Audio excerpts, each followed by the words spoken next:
भी तालीमी बेदारी कॉन्फ्रेंस है, इसके ऊपर भी रोशनी इंशाल्लाह डालेंगे। हमको हजरत का हुक्म हुआ है कि मौसम का मिजाज ठीक नहीं है, अल्हम्दुलिल्लाह बस 35 से 40 मिनट के अंदर इंशाल्लाह मेरी गुफ्तगू पूरी हो जाएगी। अफसोस का मकाम है कि नहीं? अच्छा, अफसोस का मकाम इससे और इससे बड़ा अफसोस का मकाम क्या होगा कि वो जवान बेटा जिसको बाप पोस पाल कर बड़ा किया, बाप इंतकाल कर गया, बाप के जनाजे में कंधा तो लगाया, जनाजे की नमाज तो पढ़ा, लेकिन अफसोस ये है कि जनाजे की दुआ ना पढ़ सका, जनाजे की दुआ ना पढ़ सका। तू कैसा बेटा था? हिंदी गाने तुम्हें याद हो जाते हैं, फिल्मी गाने तुम्हें याद हो जाते हैं, लेकिन अगर याद नहीं होते अल्लाह अकबर कबीरा तो ये दुआएं तुम्हें याद नहीं होती है, कुरान तुम्हें याद नहीं होता है। ये अफसोस का मकाम है कि नहीं है? माँ बाप का क्या मकाम है? अल्लाह अकबर कबीरा, कुर्बान जाओ। इसलिए नौजवानों सुनो, जनाजे की नमाज में कितनी जायद तकबीरें कितनी है? अरे बोलो कितनी है? 4।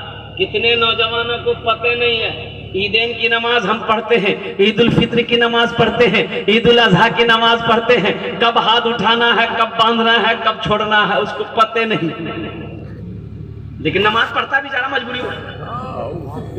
कपड़ा खरीदेगा फारबिसगंज अररिया में जाकर, नेपाल में कपड़ा खरीदेगा, रेमंड का कपड़ा, जिस नमाज के लिए कपड़ा खरीद रहा है वो नमाज का तरीके मालूम नहीं उसको। भाई कब हाथ उठाना है, कब छोड़ना, जायद 6 तकबीरें हैं, हाथ उठाना है, छोड़ना है, हाथ उठाना है, छोड़ना, फिर बांधना है। तो बेचारा नमाज तो पढ़ता है, लेकिन पड़ोसी को देख के नमाज पढ़ना, तो उठे लो भैया हाथ, उठे लो। बहुत सारी कमियां हैं मेरे नौजवानों, मेरे बच्चों, दीन सीखो। ये मदरसा अब बहुत अफसोस का मकाम मुझे सुनकर हुआ कि ये बस्ती के अंदर में औराई के अंदर में जहाँ कोई मदरसा नहीं है। अल्लाह अकबर कबीरा, नौजवानों मदरसे कायम करो। देखो एक बात याद रखना कि मदरसे हमारे दीन के किले हैं। ये मदरसे जब तक चलते रहेंगे अल्लाह चांद सूरज को निकालता रहेगा। जिस दिन मदरसे बंद हो गए ना चांद निकलेगा ना सूरज निकलेगा। ये उलमा इकराम को देखो, हम कहते हैं वो कितने लोग मकतब मदरसा बोले की खुले जी हो, बोले मदरसा बोले मूल भी लोग कमाई जगह जगह चंदा करते कहते। अच्छा ये बात बताइए हमको, एक बात हमको बताइए, मदरसे ना हो, मकतब ना हो, बच्चे आलिम ना बने, हाफिज ना बने, मुफ्ती ना बने, मुहद्दिस ना बने, तो आप जब मरिएगा तो जनाजा कौन पढ़ेगा? फिर वही होगा, पाँव में रस्सी लगाएगा, ले जाके घसीट के कब्र में डाल देगा। यही होगा भाई जब बनेंगे नहीं, तैयार नहीं होंगे, तो आप जब मरिएगा तो जनाजा कौन पढ़ाएगा? वकील साहब, इंजीनियर साहब, डॉक्टर साहब, ABCD पढ़ाएगा, कौन पढ़ाएगा? अच्छा देखिए, सबसे बड़ी बात ये है, आप उलमा से कहां से भागिएगा? उलमा की गीबत करना, एक बात याद रखिएगा, मौलाना रशीद अहमद गंगोई रहमतुल्लाह अलैह फरमाते हैं कि जिसने किसी आलिम की गीबत की, गीबत चुगली जानते हैं ना, गीबत की, उसको मौत के वक्त में कलमा नसीब नहीं होगा। अल्लाह, मौत के वक्त में कलमा नसीब नहीं होगा। अरे आलिम को गाली देना, उनको जलील करना, ये तो बहुत बड़ा अजाब है। किसी आलिम की अगर आपने गीबत कर दी, ओ ऐसा है मौलवी साहब, ऐसा है, ऐसा है, मौत के वक्त कलमा नसीब नहीं। इंशाअल्लाह तौबा करेंगे, तौबा करेंगे भाई इंशाअल्लाह। बोलो अल्लाह मेरी तौबा, अल्लाह मेरी तौबा, अल्लाह मेरी तौबा। उलमा की कदर करो, कसम खुदा के अल्लाह तौफीक देते, इनकी दुआएं लो, इनकी खिदमत करके इनकी जूतियों को सीधी करो, अल्लाह तकदीर बदल देगा। अपने अमल से अगर आप जन्नत में चले भी गए, अच्छा ये देखिएगा, मैं ये कहता चाहता हूँ कि आप उलमा से कहाँ से भागेंगे? इनसे भागने का रास्ता है कहीं? अगर आप जन्नत में भी चले गए ना, वहां भी आलिम की जरूरत पड़ेगी। हुजूर की हदीस है, जन्नत में भी आलिम की, अरे बोले ना भाई, जरूरत पड़ेगी, वहां भी जरूरत है। मौलवी साहब ढूंढते हैं, फिर वो मौलवी साहब कहाँ गए? तो दुनिया में तो गीबत करते रहे मौलवी साहब का, अब जन्नत में कहाँ ढूंढ रहे हैं? वहां भी पूछना पड़ेगा आलिम साहब से जाकर, मुफ्ती साहब से कि हजरत ये अल्लाह ने कहा है कि सारी नेमतें तो मिल गई, अब वो क्यों कौन सी नेमत बाकी है जो अल्लाह कहता है कि अभी बाकी है। तो या अल्लाह हम तो जानते नहीं, तो जाओ अपने आलिम से पूछो, अपने उलमा से पूछो। अल्लाह कहेगा अपने उलमा से पूछो कौन सी नेमत बाकी है जन्नत में, ढूंढते फिरोगे जन्नत। इसलिए अपने उलमा की कदर कीजिए, इनका इकराम कीजिए, इनकी दुआएं लीजिए, अल्लाह की कोशिश कीजिए कि इनका कदम मेरे दरवाजे पे आ जाए, इनका कदम मेरे घर पे पड़ जाए। आलिम का कदम घर पे पड़ गया, अल्लाह बरकत ही बरकत होता। यहाँ तो होता क्या है, दरवाजे में बैठा है घर वाला, देखे ये मौलवी साहब साइकिल लगा भेजे चंदा के लिए, सुर से घर में अपना बेटा को बोलेगा बेटा जो दरवाजा में जो कुछ तो ना अब्बा कहाँ जगह, वो बोल दे खेत चलो। उससे बड़ा बदनसीब और कौन होगा, उससे बड़ा बदनसीब और कौन होगा जो एक आलिम उनके दरवाजे पे चल कर आए, अल्लाह अकबर कबीरा, उसका पैसा उसका माल को अल्लाह के बैंक में जमा करवाने के लिए आया है। ये उनका एहसान है, आप चंदा देकर एहसान नहीं किए, ये उनका एहसान है जो आपका पैसा वो अल्लाह के बैंक में जमा करवा रहा है, आपका पैसा वो अल्लाह के खजाने में जमा करवा रहा है। ये उनका शुक्रगुजार आपको होना चाहिए कि हजरत आप चलकर मेरे घर पर आए, अल्हम्दुलिल्लाह आपका शुक्रिया है, आप तशरीफ रखे, मैं आपको कहाँ बैठाऊं, अगर पलकों पे जगह होती तो मैं आपको पलकों पे जगह दे देता, ये नहीं कि घर छोड़कर भाग भाग। बच्चा पैदा हुआ घर के अंदर, बच्चा पैदा हुआ, अब मैं बताता चाहता हूं कि उलमा से कहां से भागेंगे आप, उलमा की जरूरत कहां है, मौलवी साहब की जरूरत कहां है, कारी साहब की जरूरत कहां है, इमाम साहब की जरूरत कहां है। बच्चा पैदा हुआ, किसको अब क्या कीजिए, बोलिए ना भाई, अल्लाह दिन लोग पूछते हैं ना किसको बुलाइएगा, अरे बोलिए ना भाई किसको बुलाइएगा, मौलवी साहब को, कहां बुलाइएगा मौलवी साहब को, अजान देने कहां है, आप नहीं दे सकते हैं, बच्चा पैदा आपका हुआ, आजान मौलवी साहब देगा, आपको सीखना चाहिए ना।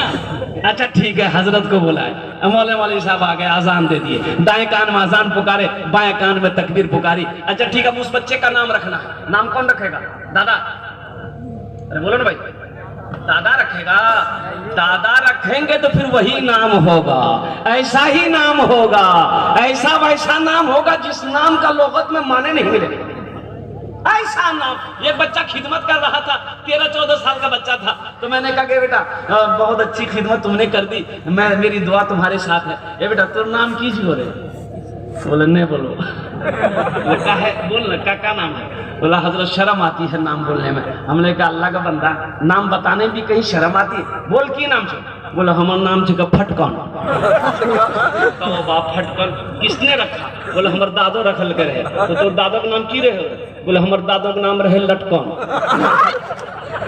अल्लाह के रसूल सल्लल्लाहु अलैहि वसल्लम इरशाद फरमाते कि अपने बच्चों के अच्छे नाम रखो, नाम का जात पर असर होता है। अब यही बच्चा का नाम अगर दादा मियाँ से नाना मियाँ से रखवाएंगे तो ऐसे ही नाम होगा, और पहले का नाम ऐसे ही था। बहुत सारी बात है, अब देखिए ना, बच्चा अगर जुमा का पैदा हुआ जुम्मन मियाँ, शनिचर को पैदा हुआ शनिचर, इतवार को पैदा हुआ इतवारी, सोमवार को पैदा हुआ सोमवारी, मंगल को बच्चा पैदा हो गया तो मंगरू नाम रख दिया, बुध को बच्चा पैदा, बोले इसका नाम फाइनल नाम रख दो बुधवा। अब जिस बच्चे का नाम बुधवा होगा उसका काम हो बुधवा हो। इसलिए अपने उलमा से रुजू हो, उलमा से ताल्लुक बनाओ, उलमा से करीब हो जाओ। हाँ इंशाल्लाह, आज इंशाल्लाह। इसलिए उलमा के करीब हो, उलमा से ताल्लुक बनाओ ताकि दीन की बातें समझने में आसानी हो, दीन की बातों को जान सको। अब इसी बच्चा, ये बच्चा 4-5 साल का हो गया, अब इस बच्चे को तालीम देना है, तो तालीम जो देना है तो कहाँ देना है, कॉन्वेंट में, इंग्लिश मीडियम स्कूल। बहुत सारे लोग चाहते हैं बोले तो बच्चा कहाँ पर है, जाओ बोले हमारा बच्चा अररिया इंग्लिश मीडियम स्कूल में चुके हो, 5,000 तक का महीना खर्चा करें, शौक से पढ़ाइए। देखिए हम मना नहीं कर रहे हैं कि अपने बच्चे को इंग्लिश मत पढ़ाइए, हम ये कहते हैं कि मेरा बच्चा इंग्लिश भी पढ़ेगा, हिंदी भी पढ़ेगा, संस्कृत भी पढ़ेगा, ज्योग्राफी भी पढ़ेगा, बंगला भी पढ़ेगा, मराठा भी पढ़ेगा, पंजाबी भी पढ़ेगा, मेरा बच्चा दुनिया का हर भाषा पढ़ेगा। लेकिन मैं चाहता हूं कि मेरा बच्चा दुनिया का हर भाषा से पहले जो पढ़ेगा वो अल्लाह का कुरान पढ़ेगा, अल्लाह का कुरान पढ़ेगा। ओहो, नौजवानों, अल्लाह का कुरान, पहले अपने बच्चों को कुरान पढ़ा लीजिए, कुरान पढ़ा लीजिए, फिर अगर आप चाहते हैं नहीं बच्चा इंजीनियर बने, डॉक्टर बने, प्रोफेसर, इसलिए कि हमारी कौम को डॉक्टर की भी जरूरत है, प्रोफेसर की भी जरूरत है, मास्टर की भी जरूरत है, बड़ा बाबू साइंसदान की भी जरूरत है, लेकिन दुनियावी पढ़ाई के चक्कर में बच्चे को कुरान ना पढ़ाना ये जुल्म है, ये नादानी है, बेवकूफी है कि मुसलमान को कुरान पढ़ना ना जाने। इंशाअल्लाह अपने बच्चों को कुरान पढ़ाएंगे मेरे भाई। रमजान मुबारक का महीना आ रहा, बड़ा मुबारक महीना है, इसलिए इस महीने के अंदर में जहां तक हो सके जो कुरान शरीफ पढ़े हुए हैं रोजाना कुरान की तिलावत कीजिएगा, रोजाना कुरान की तिलावत कीजिएगा। जिक्र अस्कार जो हमारे उलमाए किराम ने अभी बताए हैं, कौन कौन से कलमे का जिक्र करना है, अल्हम्दुलिल्लाह वो सब करना है, और साथ ही साथ अमल करना। अल्लाह के रसूल सल्लल्लाहु अलैहि वसल्लम, एक बहुत प्यारी हदीस है कि अल्लाह के रसूल सल्लल्लाहु अलैहि वसल्लम जीने पे कदम रखे, आपने फरमाया आमीन, आपने फरमाया आमीन। दूसरे जीने पे कदम रखा, आपने फरमाया आमीन। तीसरे जीने पे कदम रखा, आपने फरमाया आमीन। तो सहाबा ने अर्ज किया, या रसूल अल्लाह सल्लल्लाहु अलैहि वसल्लम आपने जीने पे कदम रखते हुए कभी आमीन नहीं फरमाया, आज क्यों फरमाया? तो अल्लाह के रसूल सल्लल्लाहु अलैहि वसल्लम इरशाद फरमाते हैं कि वो जिब्राइल तशरीफ लाए थे, जिब्राइल बद्दुआ कर रहे थे कि हलाक हो गया वो शख्स जिसने रमजान का महीना पाया, अपने गुनाहों की बख्शिश व मग़फ़िरत ना करवा पाया। मैंने कहा आमीन। इंशाल्लाह रोजा रखेंगे, रोजा रखोगे नौजवानों? हाँ, जिसकी शादी है ईद बाद, उसकी माँ कहती है बेटा बुधवा रोजा मत रखिए, गाल पिचकी जी तो रोजा रखने गाल पिचक जाता है। अल्लाह तौफीक दे तो इफ्तारी करना और रोजेदारों को इफ्तारी भी करवाना, इसलिए कि जितना सवाब रोजेदार को मिलता है अल्लाह उतना सवाब इफ्तारी कराने वाले को भी अता करता है। अल्लाह के खजाने में किसी चीज की कमी नहीं है, अब कोई कमी नहीं आती है। एक हिंदू भाई ने इस फजीलत को सुन लिया कि भाई जितना सवाब रोजेदार को मिलता है उतना सवाब रोजा खुलवाने वाले को भी मिलता है। अब उन लोगों की बात मत कीजिए, साइंसदान सियासतदान लोग जितने हैं, ये अपने क्या कहते हैं कि नीतीश कुमार हुए, लालू यादव हुए, उन लोगों की रमजान इफ्तारी अखबार में लिखता है नीतीश कुमार को लालू यादव ने रोजा खुलवाया। वो रखा ही कहाँ था जो खुलवाया? कोई रखा? खोलेगा वो जो रखेगा, वो तो रखा ही नहीं, खोलेगा कौन? हिंदू भाई ने सुन लिया कि भाई रोजा इफ्तारी करवाने वाले को बड़ा सवाब है। वो बोला क्या, हाँ इस सवाब को हम हासिल करेंगे। वो बेचारा को क्या पता कि इफ्तारी का टाइम क्या है। वो एक गिलास शरबत लिया, एक खजूर लिया, निकल गया घर से। एक नौजवान आ रहा था, मुसलमान को पकड़ा हाथ, बोला बैठ इफ्तारी कर। बोला की करी जाओ? अरे इफ्तारी टाइम नहीं जी। बोला नहीं इफ्तारी अभी करो, मेरे सामने करो। बोला नहीं हम इफ्तारी नहीं करते, मेरा रोजा है। बोला कुछ भी हो इफ्तारी करो, हमको पता है सवाब तुम देना नहीं चाहते। बात को समझोगे नौजवानों, बात को समझो। इसलिए अच्छा, उनके बाद क्या कहते हैं, सहरी खाया करो। रमजान मुबारक के महीने में अल्लाह के रसूल सल्लल्लाहु अलैहि वसल्लम इरशाद फरमाते हैं कि सहरी खाया करो, ये बरकतों वाला खाना है। सहरी खा लेंगे अल्हम्दुलिल्लाह।